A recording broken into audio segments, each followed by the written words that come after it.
O LinkedIn da sua empresa está uma merda e você não faz ideia do porquê, né?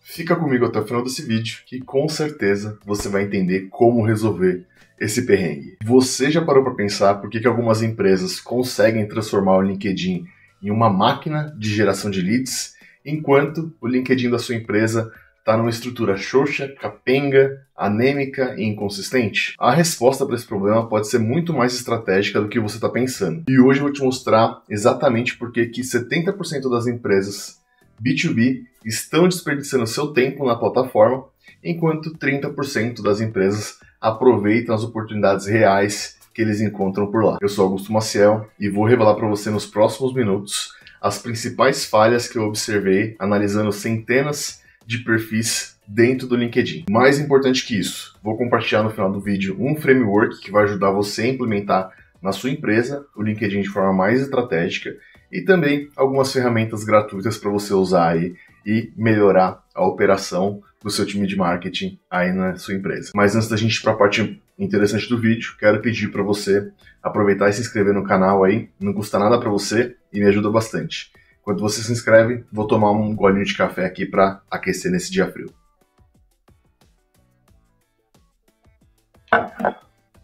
Bom, acredito que você já está inscrito. Vamos lá para o conteúdo do vídeo. Se você acompanha meu trabalho, você sabe que eu não falo de achismos. Tudo que eu compartilho aqui vem de dados, vem de informações concretas, de testes sistemáticos e de resultados mensuráveis. E os dados não mentem. Empresas B2B que investem em uma estratégia integrada de LinkedIn geram 51% mais leads qualificados que convertem em vendas. Antes da gente entrar na parte prática diretamente, eu tenho que te fazer um alerta muito importante. O maior obstáculo para o sucesso no LinkedIn, para empresas B2B, claro, na maior parte do tempo não é técnico. Muitas vezes ele vai ser cultural. Segundo a McKinsey, 70% das transformações digitais vão falhar devido a barreiras culturais e resistência interna nas próprias empresas. E eu particularmente vejo isso diariamente nas empresas às quais eu trabalho, presto consultoria, faço assessoria e etc. Porque tem muita empresa que opera ainda, onde a liderança opera ainda, com a mentalidade muito voltada para negócios reais são feitos apenas no offline e não no online diretamente. No final do dia, essa resistência ao digital está criando um abismo competitivo gigantesco. Enquanto algumas empresas relutam a estabelecer uma presença digital estratégica, outras estão construindo relacionamentos escaláveis com seus potenciais clientes, gerando demanda e fechando negócios dentro mesmo da plataforma. E tem algo que eu sempre digo para os meus clientes, para as pessoas que trabalham comigo, não existe espaço vazio no digital. Se a sua empresa não está ocupando aquele espaço que ela deveria ocupar, vai ter uma outra empresa ocupando aquele espaço. O LinkedIn e qualquer outra rede social, claro, nunca vai mostrar uma tela em branco para o usuário, porque isso é contra a própria proposta da plataforma. A plataforma sempre vai buscar mostrar alguma coisa que seja interessante para o usuário. E muitas vezes o que é interessante para o seu cliente potencial é o seu concorrente. Então, reforço. Não existe espaço vazio dentro do digital. Se você não está ocupando um espaço, o seu concorrente está ocupando esse espaço e fazendo dinheiro enquanto você está assistindo as coisas acontecerem. Mas existe também o outro lado da moeda, claro, que seria o quê? E que muitas vezes é igualmente prejudicial, que é criar conteúdo sem uma estratégia comercial clara. Eu mesmo vejo diariamente diversos perfis corporativos e de CEOs e de líderes empresariais produzindo posts, produzindo artigos e até mesmo vídeos de qualidade, com qualidades muito superiores a esse aqui, por exemplo, mas que eles não conseguem, de fato, gerar uma conversa comercial que seja, sabe? E aí entra um dado da HubSpot que eu trouxe para fomentar esse vídeo aqui, que é o seguinte. A HubSpot descobriu que se você nutre as suas conexões ao longo da jornada do cliente, esse cliente que foi nutrido durante a sua jornada, ele tem o potencial de gerar até 20% mais de retenção e de receita recorrente. Então vê o diferencial que você tem ao adotar uma estratégia de nutrição por toda a jornada do seu cliente, não apenas após ele ter se tornado um cliente, né, que aí já é uma questão mais de relacionamento interno. O problema é que muitos profissionais eles estão preocupados em criar conteúdo e estão criando conteúdo, mas eles estão esquecendo ou não estão tão preocupados assim em nutrir as conexões. E essa altura do campeonato, você já deveria saber que os likes não pagam as suas contas. Sendo mais direto, se o seu LinkedIn não está gerando oportunidades comerciais diretamente, seu conteúdo não está funcionando. Não importa quantos likes, qual o engajamento que você recebe. Tem muito profissional que produz conteúdo altamente engajável, altamente compartilhável, mas no final do dia não tem, de fato, um resultado efetivo. Agora vamos, de fato, para a parte prática do vídeo. Eu vou compartilhar com você um framework que eu aprendi com uma grande especialista estadunidense de LinkedIn, que chama Michelle Raymond, e eu tenho testado ele aqui com alguns clientes B2B para transformar, de fato, o LinkedIn deles em um canal de aquisição previsível. E a primeira parte, a base de tudo que você tem que pensar no LinkedIn é o social selling estratégico. A maioria das empresas e profissionais de marketing mais inexperientes comete sempre o erro de esperar que o conteúdo faça todo o trabalho sozinho. Mas tem um relatório recente da Forrester que mostra pra gente que não basta a quantidade, a gente precisa de qualidade nas conexões. Então imagina, no LinkedIn existe ali um mundaréu de conteúdo que as pessoas estão postando, e você pode ver, pode interagir, mas boa parte do tempo você vê as publicações, curte, interage, mas não necessariamente você gera conexões com as pessoas. E o ideal é você fugir disso, é você começar a buscar nutrir mais conexões do que necessariamente só produzir o conteúdo por produzir. E aí o social selling eficaz, ele começa muito antes de você fazer o seu primeiro post, por exemplo, com 3 elementos que são fundamentais. O primeiro elemento, você provavelmente já sabe, que é a definição clara do seu cliente ideal, do seu ICP. Não só fazer aquela análise demográfica que todo mundo sabe fazer, você joga no ChatGPT, você consegue puxar lá a análise demográfica, mas você precisa entender de perto quais são os desafios deles, qual que é o ciclo de compras dele e quais são os gatilhos que vão levar ele para a decisão. Isso é muito importante quando você vai pensar no social selling. O segundo ponto é a prospecção ativa e intencional. Então você precisa usar a barra de busca do LinkedIn de forma estratégica para encontrar e se conectar com as pessoas certas. A barra de busca do LinkedIn, ela é muito funcional e a maioria das pessoas não sabe usar direito. Então acho que talvez uma das ferramentas mais subutilizadas de toda a plataforma. E o terceiro ponto é a nutrição genuína das suas conexões. Com interações genuínas, comentários relevantes e mensagens personalizadas. Nada de colocar uma IA para fazer isso para você em massa, fazer um spam lá, porque a maioria das pessoas consegue perceber que está sendo falso e isso acaba não gerando conexão nenhuma. Você acaba gerando mais aversão ao seu perfil do que necessariamente um potencial de conexão ali com a pessoa que está do outro lado. Uma dica valiosa aqui para você é, os dados do próprio LinkedIn mostram que os vendedores que usam a busca avançada de forma eficaz, eles conseguem 2 vezes mais reuniões. E não, eu não estou falando do LinkedIn Sales Navigator, que é uma outra ferramenta, eu estou falando da busca padrão nativa da plataforma lá. Ela já oferece vários filtros, várias opções muito legais, e a maioria das pessoas desconhece essas opções que existem lá. O segundo elemento é a abordagem consultiva nas mensagens diretas. Segundo a Salesforce, 79% dos compradores B2B preferem fornecedores que iniciam contato com perguntas abertas e demonstrações genuínas de interesse, em vez de ofertas diretas. O problema é que muitos profissionais, muitos especialistas, muitos líderes, eles estão tão desesperados para bater meta e fechar as vendas que eles acabam queimando os relacionamentos antes mesmo de começar a construí-los. Fala sério, ninguém gosta daquela pessoa que chega mandando mensagem, oferecendo produto, oferecendo serviço, querendo marcar uma reunião logo de cara. Geralmente, quando eu recebo esse tipo de mensagem, eu ignoro. Eu até finjo que não existe, nunca existiu. Às vezes apago o contato da pessoa lá para não ficar enchendo meu saco. Porque, cara, é muito chato você receber esse tipo de comunicação. Então aqui está um método que eu recomendo para você. Você vai começar com curiosidade genuína e perguntas abertas. Em vez de você chegar falando assim, a gente pode marcar uma call para eu mostrar meu software, como que ele pode reduzir os seus custos. Essa mensagem é horrível, péssima, terrível.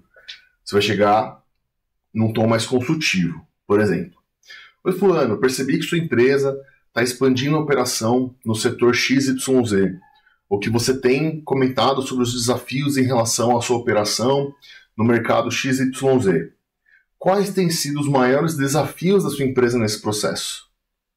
Cara, olha que pergunta mais aberta, que você convida a pessoa para uma conversa antes mesmo de tentar vender para aquela pessoa. E cara, no final do dia, quem está sendo abordado ali, ele sabe que você provavelmente vai querer vender alguma coisa no final do dia.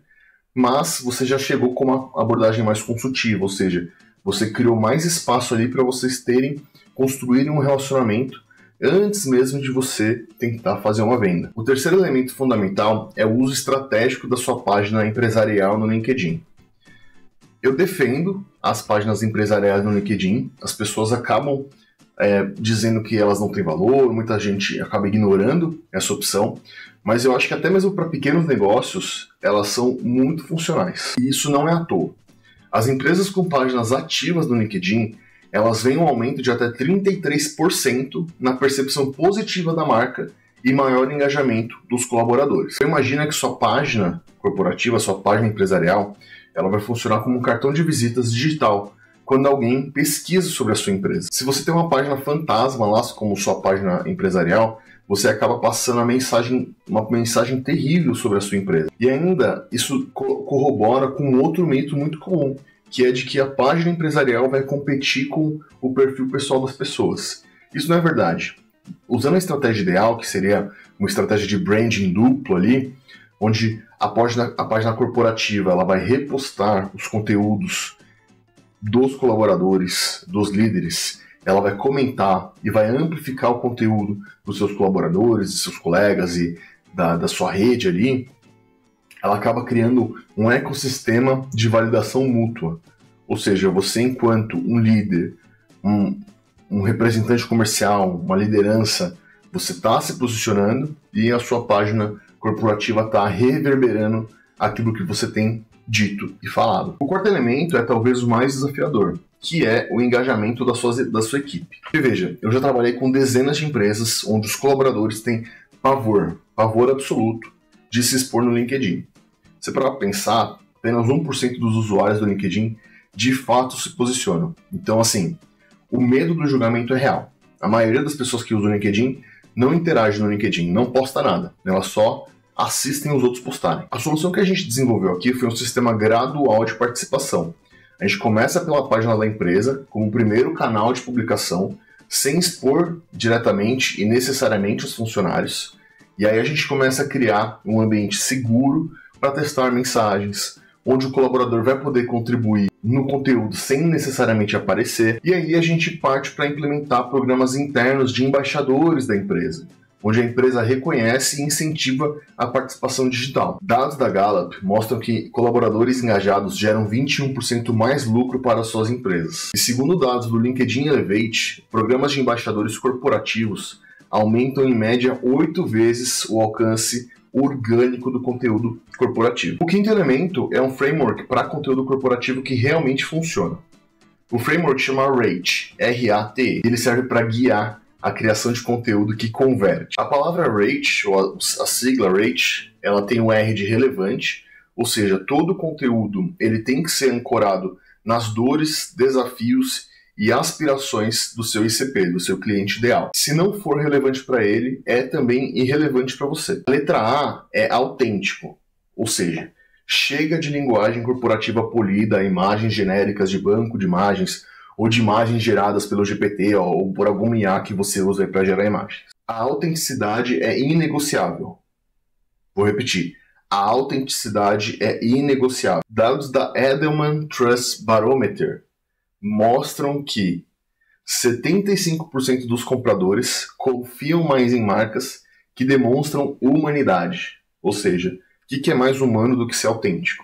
O que é mais humano do que ser você mesmo? Então é importante que você pense, se coloque no lugar de autenticidade, de colocar ali de fato quem você é para fora e não tentar imitar talvez alguém ou seguir talvez os padrões que outras pessoas, que outros profissionais têm determinado. O T do RATE, o T da sigla, é o Thought Leadership, que é um termo que ficou muito comum, muito conhecido hoje no Brasil, mas que muita gente confunde às vezes com um posicionamento mais polêmico ou talvez mais motivacional. E não é bem isso. O Thought Leadership ele não se baseia, não se trata de frases motivacionais, mas sim de você contribuir com uma perspectiva única que desafia, às vezes, o status quo. Então você traz aí uma concepção sua, baseada numa experiência, que vai desafiar uma percepção que está muito estabelecida dentro do mercado.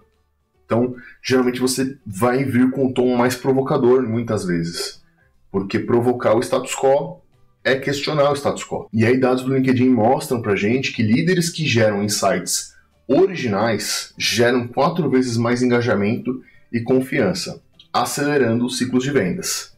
Então, é importante perceber que, ultimamente, o LinkedIn está inundado de conteúdo gerado por IA. E muito genérico, né? Galera que posta todo dia só por postar, sem necessariamente ter o que dizer ali de fato, né? Então, eles dizem que estão fazendo uma estratégia, uma tática de thought leadership. E não estão. Na real, eles estão fazendo spam, estão fazendo flush do LinkedIn alheio, né? Então, quando você for montar sua estratégia de thought leadership, mais pra frente no vídeo, eu vou disponibilizar para você algumas ferramentas. Pensa que você precisa produzir conteúdo original e autêntico, com a sua cara, e que questione, muitas vezes, as percepções gerais das pessoas, ok? Por fim, a última letra da sigla é o E, e o E é de empatia. Cada conteúdo deve ser criado pensando no impacto real que terá para quem está do outro lado. Como que o seu conteúdo vai ajudar a pessoa do outro lado a tomar decisões melhores? Sempre que você for escrever um texto, ou produzir qualquer tipo de conteúdo, como um vídeo como esse, tem que pensar como que esse conteúdo vai ajudar a pessoa que está consumindo do outro lado a tomar decisões melhores. E o nosso sexto elemento é a diferenciação visual e narrativa. Um estudo da BuzzSumo mostra que os posts que fogem do formato padrão narrativo ali, como por exemplo, memes contextualizados, conteúdo com imperfeições autênticas ou abordagens visuais diferentes, geram até 3 vezes mais compartilhamentos. E no caso aqui, vou citar o case de um cara que eu conheci aí num evento do LinkedIn uns tempos atrás, que é o Matheus Wingand, não sei se é assim que pronuncia o nome dele, que é o CEO da GetDemo. Recomendo você dar uma olhadinha no perfil do cara lá, porque ele faz um conteúdo bem diferente, ele usa meme, né, muito meme, para fazer a mensagem dele se espalhar. E eu acho que é um conteúdo que tem gerado, tem sido muito efetivo. É um estudo de caso aqui pra gente, e pra gente se inspirar em implementar em clientes nossos aqui, tá? E assim, você pode estar pensando, putz, mas não é meu perfil, não faz sentido pra mim usar meme e tal. E cara, tudo bem, eu te entendo. Eu tenho receio às vezes de usar meme também, porque eu me considero muito mais sério profissionalmente do que eu necessariamente sou na minha vida pessoal.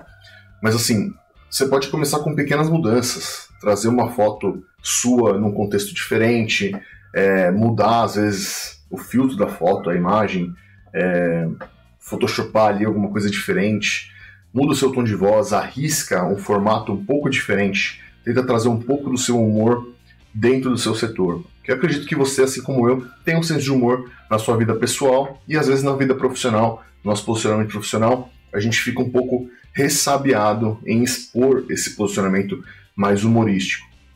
Mas eu acredito que isso faz parte de quem a gente é, então é importante a gente tentar sempre trazer também um pouquinho disso para nossa realidade, tá? E aí, uma provocação para você, que é o seguinte: num universo de conteúdo altamente genérico, gerado por IA, e muitas vezes por pessoas que não sabem usar IA para melhorar os seus conteúdos, se você for levemente controverso, vai ser muito melhor do que você ser completamente ignorado. Pensa nisso. E aí, assim, a gente olhando um pouco mais para o futuro do LinkedIn, eu vejo que alguns cenários estão se montando, né? O primeiro é um cenário que, para mim, já está claro, mas talvez vai ficar mais claro com o passar dos meses e dos anos, é que a gente vai começar a nadar dentro do LinkedIn num oceano de conteúdo absolutamente genérico, gerado por IA, sem voz própria, sem autenticidade, só uma repetição da repetição da repetição da repetição, tá? Esse problema, esse contexto, ele vai gerar uma oportunidade muito grande, que é a oportunidade da gente gerar comunidades reais, lideradas por marcas e profissionais que tenham coragem de se posicionar, tenham coragem de mostrar personalidade, tenham coragem de construir relacionamentos genuínos. Tem um relatório da Future of Work da Deloitte que ele confirma, né, que ele diz assim: a IA vai automatizar a geração de conteúdo genérico, isso é um fato. mas a diferenciação desse conteúdo vai vir do humano, vai vir do autêntico, vai vir de conexões reais. Então, a escolha para empresas B2B ela tem que ser muito clara. Ou você vai investir em construir uma comunidade significativa em torno da sua marca, ou você vai acabar se tornando um ruído de fundo ali, sendo replicado, sendo um conteúdo replicável por IA, que não tem diferenciação nenhuma. Quando eu vejo toda essa questão relacionada ao medo das pessoas em relação à IA, eu tenho dois posicionamentos. O primeiro posicionamento é o seguinte: de fato a IA ela vai acabar com muitos empregos, porque ela já consegue otimizar e automatizar boa parte dos processos aí que muitas vezes a gente depende de times inteiros para fazer. Mas também ela vai trazer uma oportunidade que é o seguinte: imagina, daqui 5, 10 anos, o mercado vai estar saturado de tanto IA, porque vão nascer vários outros LLMs, assim como o ChatGPT, como o Claude, como humanos e por aí vai. E as pessoas vão passar a usar indiscriminadamente. O que isso vai fazer? Vai transformar todas as redes sociais, toda a internet como a gente conhece, num universo de conteúdo altamente genérico. Nesse momento a chave vai virar. Por quê? Quanto mais conteúdo genérico está aparecendo, maior vai ser a demanda por conteúdo autêntico. Então as pessoas que entendem essa mudança de chave, elas vão conseguir transformar os problemas em soluções, vão conseguir começar a usar a autenticidade como ferramenta de diferenciação, tanto do indivíduo profissional quanto de empresas no posicionamento delas mesmas. Então fica aí a sugestão para você: invista em conteúdo genuíno, usa IA, sei que você vai usar, eu uso também, todo mundo usa, mas tem que usar de uma forma mais estratégica, menos robotizada. Tá? Tem que usar ela a seu favor e não a favor do seu concorrente. Pensa nisso. E aí, assim, vamos resumir a nossa conversa num princípio simples aqui, mas acho que é muito poderoso. Se você constrói uma comunidade e compartilha valor genuíno dentro dela, as vendas serão uma consequência natural. Eu não estou falando de uma abordagem ingênua ou não comercial, como algumas pessoas podem entender. Muito pelo contrário. Dados do LinkedIn mostram pra gente que 80% dos vendedores que usam social selling ativo, eles superam seus pares em resultados comerciais. A questão é sobre método, intenção e estratégia. Então pare de criar conteúdo por obrigação, pare de fazer social selling de forma desestruturada e pare de tentar separar a marca pessoal da marca corporativa. Comece a servir antes de vender, comece a construir relacionamentos com intencionalidade e comece a criar um ecossistema digital onde a sua empresa não vende apenas, mas lidera com conversas relevantes para a sua audiência. E se você curtiu esse conteúdo e achou ele útil para a sua empresa, compartilha com um amigo ou colega que possa se beneficiar dele. Por favor, aproveita e já se inscreve aqui no canal no YouTube para mais vídeos como esse e me acompanha lá no LinkedIn também, Augusto Maciel por lá. Se você quiser aprofundar um pouco essa conversa aqui, no primeiro link da descrição você leva para casa um diagnóstico gratuito de presença digital para a sua empresa B2B.